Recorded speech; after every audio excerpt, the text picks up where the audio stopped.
ជំរាបសួរបងប្អូននៅក្នុងវីដេអូនេះដែរខ្ញុំនឹងចែករំលែកហើយនឹងរៀបរាប់ពីបេសកកម្មរបស់អនុទានឡើងមកប្រទេសបារាំងនេះចាហើយអ្វីដែលពិសេសហ្នឹងគឺថាមិនមែនឡើងមកម្នាក់ពីរនាក់ទេគឺលើកមកចូល30-40នាក់បងប្អូនហើយសរុបមកគឺថាមកយន្តហោះហ្នឹងរដ្ឋមន្ត្រីគឺដៃស្ដាំដៃឆ្វេងអីហ្នឹងជើងខ្លាំងខាងល្បិចកលអីហ្នឹងគឺថាឡើងមកអស់ហើយចាអត់មានទុកនៅដឹកនាំប្រទេសសៀមមើលប្រជាជនឬក៏យ៉ាងម៉េចអីទេគឺថាសំខាន់ឡើងមកតាក់ចិត្តឬក៏មិនទុនចិត្តបារាំងសិនចារឿងផ្សេងទុកដោយឡែកអញ្ចឹងវាយលុកចាក្នុងប្រទេសបារាំងនេះសិនចាហើយបេសកកម្មរបស់អនុទានលើកគ្នាមកប្រទេសបារាំងនេះបងប្អូនគឺចំនួន7ថ្ងៃចាអញ្ចឹងចាប់ពីថ្ងៃទី21រហូតដល់ថ្ងៃទី27ចាចឹងនៅសល់ស្អែកមួយថ្ងៃទៀតហើយក្នុងហ្នឹងខ្ញុំក៏សរុបមាន6ចំណុចដែលអនុទានបានទៅជួបថាតើអនុទានបានទៅជួបអ្នកណាខ្លះហើយនិយាយអីខ្លះធ្វើអីខ្លះនឹងរៀបរាប់ឲ្យបងប្អូនបានដឹងចាអញ្ចឹងទី1គឺអនុទានគេបានប្រជុំជាមួយនឹង IEA ចា IEA ហ្នឹងគឺជំរុញឲ្យប្រទេសសៀមចូលរួមជាមួយនឹង OECD ចាអញ្ចឹងខ្ញុំនឹងបញ្យល់ពាក្យសោកាត់គេហ្នឹងឲ្យបងប្អូនបានយល់ថា IEA ហ្នឹងគឺជាភ្នាក់ងារធម្មពលអន្តរជាតិអញ្ចឹងគឺគេនឹងតំណែងជាមួយនឹងធម្មពលអន្តរជាតិដែលវាកំពុងតែមានបញ្ហាខ្វះខាតដើម្បីរកដំណោះស្រាយវិបត្តិធម្មពលពិភពលោកចាអញ្ចឹងគេនឹងសហការជាមួយនឹងក្រុមហ៊ុនធំរបស់ប្រទេសបារាំងហ្នឹងបងប្អូនចាហើយនៅក្នុងនោះដែរគេនឹងសន្យាជំរុញឲ្យមានការចូលរួមជាសមាជិក OECD ចាអញ្ចឹង OECD ហ្នឹងពាក្យពេញរបស់វាគឺអង្គការសម្រាប់ការសហប្រតិបត្តិការនិងការអភិវឌ្ឍសេដ្ឋកិច្ចចាអញ្ចឹងគឺគេជំរុញឲ្យប្រទេសសៀមហ្នឹងនឹងចូលរួមជាមួយនឹង OECD ចានិយាយទៅប្រទេសគេអភិវឌ្ឍគេក៏រៀងជឿនលឿនជាងយើងបងប្អូនចាហើយក៏មានការដែលក្រុមហ៊ុនជាច្រើនចូលទៅវិនិយោគនៅក្នុងប្រទេសគេអញ្ចឹងដែរអញ្ចឹងគឺគេចូលរួមសហប្រតិបត្តិការនិងការអភិវឌ្ឍសេដ្ឋកិច្ចហ្នឹងចា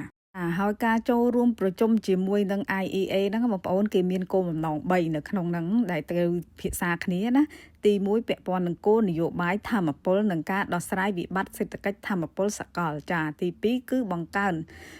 កិច្ចសហប្រតិបត្តិការរវាងប្រទេសសៀមនិង IEA ចាហើយទី3ហ្នឹងគឺជំរុញឲ្យប្រទេសសៀមហ្នឹងដើម្បីចូលរួមជាសមាជិក OECD ចាអញ្ចឹងគោលបំណងរបស់គេដែលជួបជាមួយនឹង IEA ហ្នឹងគឺគេមានគោលបំណង3ហ្នឹងណាបងប្អូនចាអញ្ចឹងចំណុចទី1ចា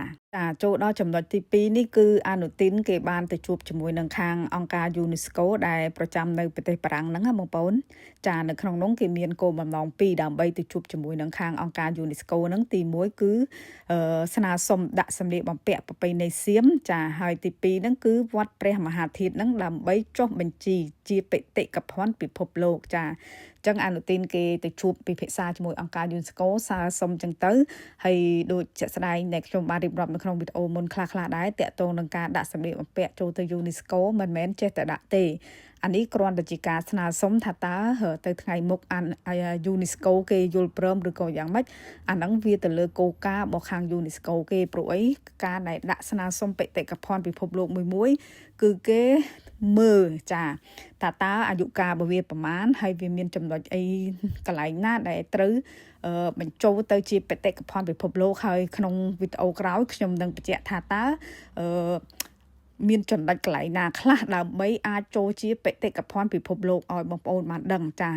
នៅក្នុងវីដេអូមួយទៀតចាំខ្ញុំធ្វើអានឹងបញ្ជាក់ឲ្យបងប្អូនបានដឹងអញ្ចឹងណាងាយស្រួលឲ្យយើងបានយល់កុំឲ្យចេះតែខឹងចេះតែច្រឡោតចេះតែគេហៅថា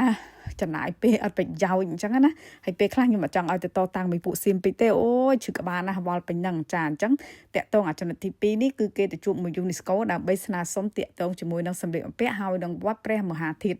ដើម្បីដាក់ចូលទៅបេតិកភណ្ឌពិភពលោកចាចូលដល់ចំណុចទី3ចាអញ្ចឹងចំណុចទី3នេះគឺគេបានអញ្ជើញអគ្គរដ្ឋទូតនិងអគ្គកុងស៊ុលចាមកពី24ប្រទេសនៅក្នុងប៉ែកអឺរ៉ុបបងប្អូនចានៅក្នុងនោះដែរគឺគោលបំណងរបស់គេហ្នឹងគឺសង្កត់ធ្ងន់លើវិធីសាស្ត្រ4ចាក្នុងការដោះស្រាយជាមួយពិភពលោកពហុពលចាអញ្ចឹងខ្ញុំនឹងបញ្យល់ប្រាប់បងប្អូនថាតើពិភពលោកពហុពលហ្នឹងបានន័យថាយ៉ាងម៉េចចា ពិភពលោកពហុពោហ្នឹងគឺគេសំដៅទៅលើប្រព័ន្ធនយោបាយទំនាក់ទំនងអន្តរជាតិដែលមានអំណាចចាកម្លាំងសេដ្ឋកិច្ចយោធានិងឥទ្ធិពលលើឆាកអន្តរជាតិចា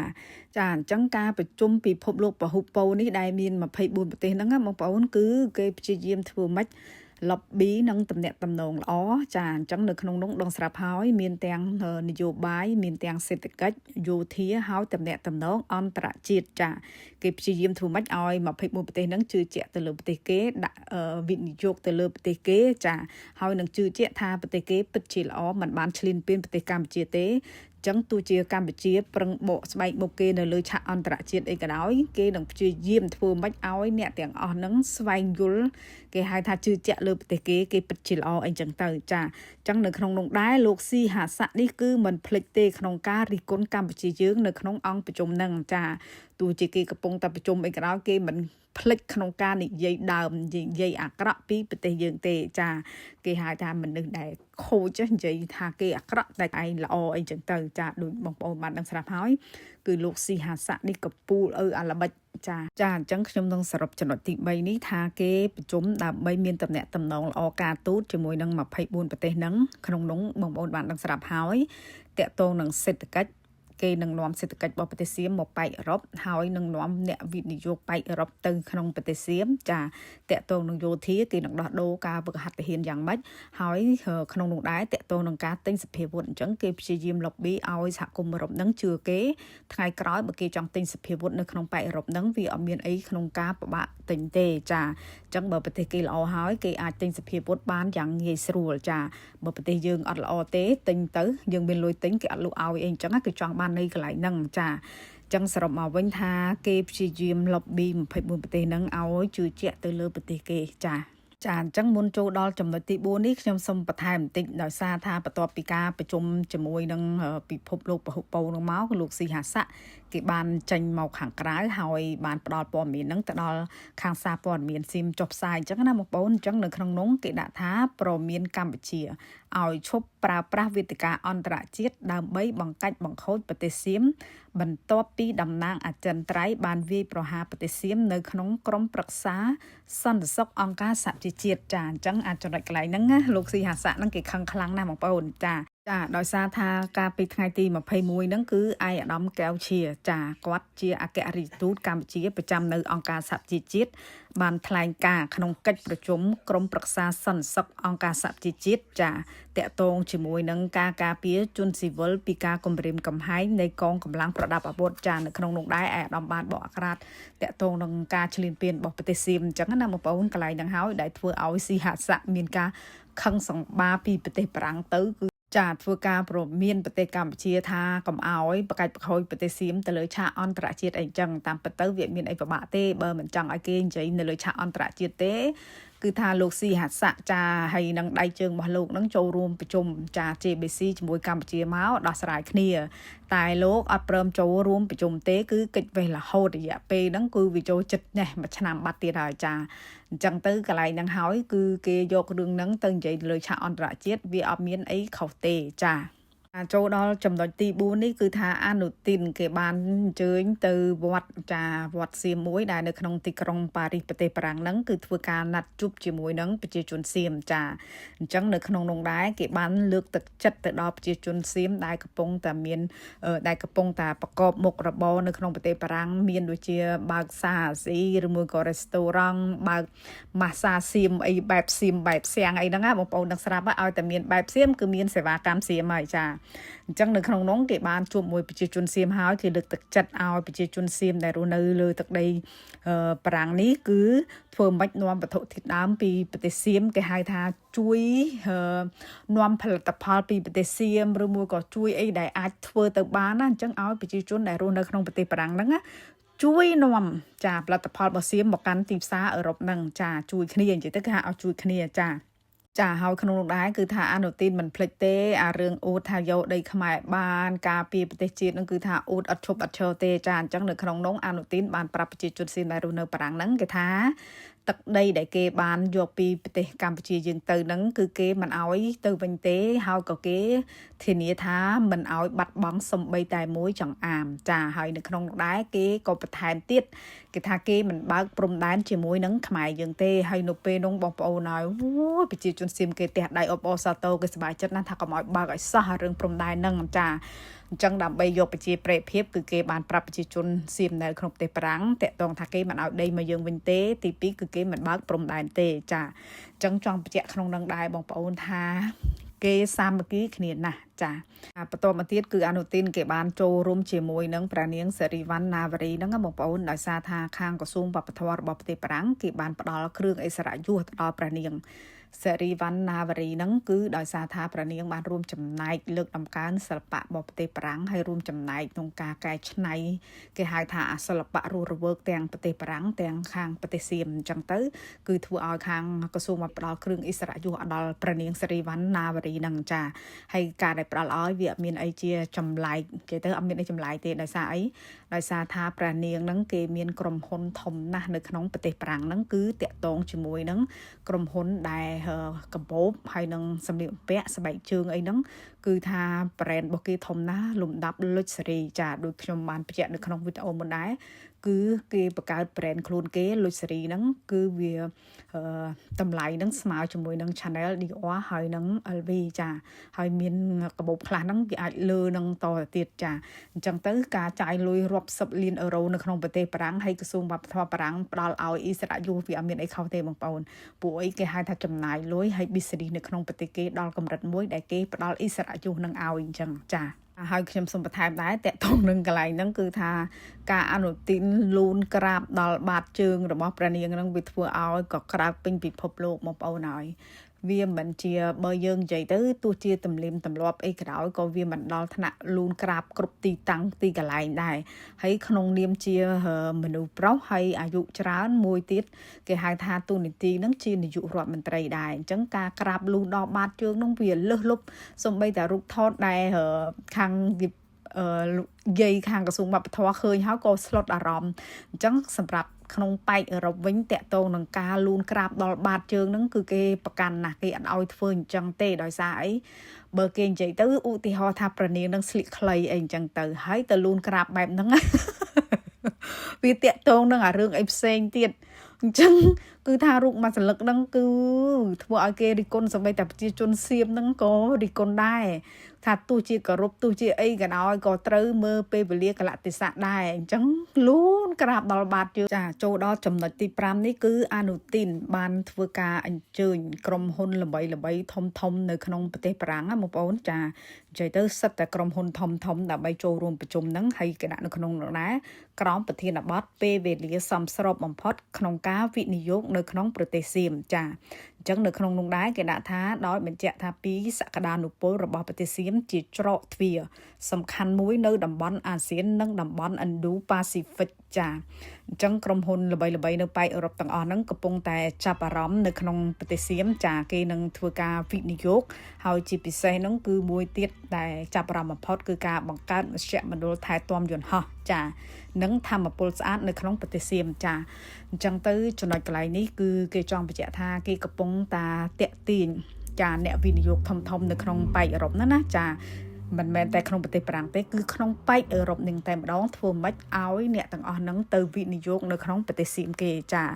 អញ្ចឹងចំណុចកន្លែងហ្នឹងគឺគេធ្វើម៉េចដើម្បីឲ្យសេដ្ឋកិច្ចរបស់គេកាន់តែរីកចម្រើនហើយគេកំពុងតែបរិទ្ធខ្លួនធ្វើម៉េចឲ្យនៅក្នុងតំបន់អាស៊ានហ្នឹងណានិយាយទៅគេដាក់ថាតំបន់អាស៊ានប៉ុន្តែទំហំនៃការដែលគេចង់បានហ្នឹងវាធំជាងអាស៊ានទៀតគឺ Indo-Pacific ចាអញ្ចឹងបងប្អូនគឺកន្លែងហ្នឹងមួយគឺគេខំដើម្បីយកឈ្នះប្រទេសយើងណានិយាយត្រង់ហ្មងគឺដើម្បីយកឈ្នះឲ្យវាយប្របាក់អីចឹងទៅអញ្ចឹងគេខំខ្លាំងណាស់គេអញ្ជើញក្រុមហ៊ុនធំហ្នឹងដើម្បីមកពិភាក្សាហើយគេនឹងផ្ដល់អត្ថប្រយោជន៍អីខ្លះទៅដល់ក្រុមហ៊ុនហ្នឹងដើម្បីតាក់ទាញឲ្យក្រុមហ៊ុនហ្នឹងចូលទៅវិនិយោគនៅក្នុងប្រទេសគេចាអញ្ចឹងចំណុចទី5គឺតាក់ទងជាមួយនឹង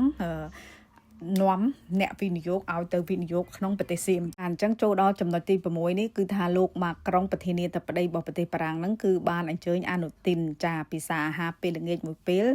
ចាហើយនៅក្នុងនោះដែរគេដាក់ថាពង្រឹងកិច្ចសហប្រតិបត្តិការរវាងប្រទេសសៀមនិងបារាំងចា លើវិស័យពាណិជ្ជកម្មវិនិយោគសន្តិសុខតាមអ៊ីនធឺណិតនិងភាពជាដៃគូយុទ្ធសាស្ត្រចាអញ្ចឹងនៅក្នុងនោះគេពិសាអាហារពេលល្ងាចហើយក៏គេពិភាក្សាគ្នាតាក់ទងជាមួយនឹងវិស័យពាណិជ្ជកម្មវិនិយោគសន្តិសុខតាមអ៊ីនធឺណិតហើយនឹងជាដៃគូយុទ្ធសាស្ត្រអីផ្សេងទៀតអញ្ចឹងណាបងប្អូនចាអញ្ចឹងអាហារមួយពេលនេះគឺដើម្បីតាក់ម៉ួយចាអញ្ចឹងប្រទេសបារាំងបានផលប្រយោជន៍ពីអានូទីនក៏បានផលប្រយោជន៍ពីប្រទេសបារាំងដែរអញ្ចឹងអានូទីនកំពុងតែនាំអ្នកវិនិយោគនៅក្នុងប្រទេសបារាំងឲ្យទៅវិនិយោគនៅក្នុងប្រទេសសៀមចាហើយប្រទេសបារាំងនៅពេលដែលប្រទេសសៀមចាយលុយរាប់សិបលានអឺរ៉ូដែរតាក់ទងជាមួយនឹងប្រនាងនឹងផងចាគេមានក្រុមហ៊ុន brand របស់គេនៅក្នុងប្រទេសបារាំងអញ្ចឹងទៅហើយចាហើយហ្នឹងវាមានអីផ្សេងទៀតជាច្រើនអញ្ចឹងពីរអ្នកហ្នឹងគេទទួលបានផលប្រយោជន៍ដូចគ្នាចាបារាំងក៏បានផលប្រយោជន៍ពីសៀមក៏បានផលប្រយោជន៍ពីបារាំងដែរចាហើយមួយទៀតហ្នឹងគឺដើម្បីលើកទឹកចិត្តម៉ួយចាម៉ួយគេមកដល់ផ្ទះហើយយើងត្រូវស្វាគមន៍ឲ្យល្អអញ្ចឹងទៅគឺថាលោកម៉ាក្រុងប្រធានាធិបតីរបស់ប្រទេសបារាំងហ្នឹងគេបានបង្ហោះគេបានបង្ហោះសារមួយនៅក្នុង Instagram របស់គេដាក់ថា Make in Thailand ជាបទខារ៉ាបាវអញ្ចឹងបានន័យថាអូយការតំណែងការទូតគេហ្នឹងគឺល្អជាមួយគ្នាណាស់ចាអញ្ចឹងរូបភាពដែលម៉ាក្រុងចេញមកទទួលអានូទីនខាងក្រៅអីស្អិតល្មួតស្វាគមន៍អីថានិយាយទៅដូចអស់ពីចិត្តចុះម៉ួយមកដល់ផ្ទះហើយបងប្អូនរឿងអីមិនស្វាគមន៍មិនល្អអញ្ចឹងចំណុចកន្លែងនេះខ្ញុំចង់បញ្ជាក់ប្រាប់បងប្អូនថាមិនថាសង្គមគ្រួសារសង្គមមិត្តភ័ក្តិសង្គមរស់នៅទេគឺសំខាន់លុយចឹងបើយើងមានលុយហើយមិនខ្វះទេចាញាតទាំងអស់ហ្នឹងគឺញាតឃើញប្រយោជន៍របស់យើងចាអញ្ចឹងរវាងរដ្ឋនិងរដ្ឋប្រទេសហើយប្រទេសសម័យហ្នឹងគឺដូចគ្នាអ្នកណាផ្ដល់ប្រយោជន៍ឲ្យគេគឺគេស្វាគមន៍អ្នកហ្នឹងសម្រាប់មិត្តភាពគេទុកតាមក្រោយចាអញ្ចឹងចំណុចកន្លែងហ្នឹងចង់បញ្ជាក់ឲ្យបងប្អូនបានយល់ចាហើយចំណុចចុងក្រោយនេះគឺថាក្រមអនុទានគេបានទៅទស្សនកិច្ចការតាំងពិព័រណ៍សម្លៀកបំពាក់រាជវង្សចាការដាក់តាំងឈុតសម្លៀកបំពាក់រាជវង្សហ្នឹងគឺធ្វើឡើងរយៈពេល6ខែបងប្អូនចាចាប់ពីខែ5ដល់ដើមខែ11ចាចឹងទៅគេចំណាយលុយអស់10 លានអឺរ៉ូដើម្បីធ្វើការតាំងពិព័រណ៍ឈុតសម្លៀកបំពាក់រាជវង្សរបស់គេតាំងពីសម័យមុនមកដល់បច្ចុប្បន្នហ្នឹងហើយថ្ងៃហ្នឹងក៏ជាថ្ងៃដែលគេសម្ពោធដែរចាបើកជាផ្លូវការដើម្បីឲ្យទស្សនិកជនចូលទៅទស្សនាហើយអត់គិតថ្លៃទេចាអញ្ចឹងទៅខាងបារាំងក៏ទទួលបានផលប្រយោជន៍ពីខាងប្រទេសសៀមតាក់ទងនឹងចំណុចហ្នឹងដែរបងប្អូនការជួលអគារនៅកណ្ដាលទីក្រុងប៉ារីសមិនថោកទេចាហើយវាជាសារមន្ទីរទៀតអញ្ចឹងទៅក៏ហ្នឹងហើយដូចខ្ញុំនិយាយអញ្ចឹងគឺគេបានទទួលផលប្រយោជន៍រៀងៗខ្លួនអញ្ចឹងណាចាជាចុងក្រោយនេះខ្ញុំនឹងសរុបមកវិញថាបេសកកម្មរបស់អានូទីនឡើងមកប្រទេសបារាំងនេះគឺមិនធម្មតាទេបងប្អូនទោះជាយើងឃើញថាគេទៅជួបជាមួយអ្នកវិនិយោគជួបជាមួយប្រធានាធិបតីបារាំងគ្រាន់តែពិសាអាហារពេលល្ងាចជាមួយនឹង UNESCO ចាអញ្ចឹងអត្តន័យខាងក្នុងមកគេគឺគេមកនេះគឺការទូតគេបងប្អូនការថាយើងតែងតែនិយាយទៅលើឆាកអន្តរជាតិជាមួយអង្គការសហប្រជាជាតិពីការឈ្លានពានរបស់ខាងប្រទេសសៀមចាអញ្ចឹងចំណុចអាក្រក់របស់គេណាអ្វីដែលគេឡើងមកហ្នឹងគឺដើម្បីលៀងនិយាយទៅគេដើម្បីលៀងខ្លួនចាហើយគេហៅថា lobby ធ្វើម៉េចឲ្យអ្នកដែលវិនិយោគនឹងទៅវិនិយោគប្រទេសគេហើយនឹងប្រធានាធិបតីបារាំងនឹងឲ្យយល់អញ្ចឹងចំណុចកន្លែងហ្នឹងគេមិនមែនថាគេឡើងមកហ្នឹងដើម្បីហាមឃាត់បារាំងហ្នឹងមិនឲ្យជួយយើងគឺអត់ទេក៏ប៉ុន្តែគេឡើងមកបន្ទន់ចិត្តប្រទេសបារាំងបងប្អូនចាឧទាហរណ៍ថាពីមុនម៉ាក្រុងមានចិត្តមោះមុត 100% ថាជួយខ្មែរយើងទាំងសេដ្ឋកិច្ចទាំងផែនទីទាំងអីក៏ដោយអញ្ចឹងបន្ទាប់ពីបានជួបជាមួយនឹងខាងសៀមគេ lobby គេបន្ទន់ចិត្តអញ្ចឹងទៅអាចធ្លាក់នៅត្រឹម80អីហ្នឹងណាអញ្ចឹងវាមិនទាំងអស់ហើយវាអាចថាទំហំនៃការដែលឃើញចំណុចអាក្រក់នឹងច្រើនណា 100% វាធ្លាក់នៅត្រឹម80អីចឹងទៅចាវាជាចំណុចខ្លាំងរបស់គេមួយបន្ទាប់ពីឃើញព័ត៌មានហើយខ្ញុំគិតថាបងប្អូនទាំងខ្ញុំទាំងគេប្រកាសជាប៉ះពាល់ផ្លូវចិត្តហើយនឹងបាក់ទឹកចិត្តនៅពេលដែលឃើញសៀមហើយនឹងបារាំងគឺគេល្អមួយគ្នាមែនតែនតែនៅពេលដែលយើងគិតមកវិញថាបារាំងគឺជាអតីតអាណាព្យាបាលរបស់យើងហើយតកតងនឹងផ្លូវច្បាប់យើងមានផ្លូវច្បាប់មានផែនទីច្បាស់លាស់អញ្ចឹងវាអត់មានអីជាបញ្ហាទេចាអ្វីដែលការពិតវានៅតែជាការពិតទោះជាសៀមព្យាយាម lobby ឬមួយក៏ព្យាយាមល្អជាមួយនឹងប្រទេសទូទាំងពិភពលោកអីក៏ដោយចាវានៅតែអាចដោះស្រាយគ្នាបានអញ្ចឹងកុំអាទាន់បាក់ទឹកចិត្តហើយនឹងឲ្យស៊ូទាំងអស់គ្នាតទៀត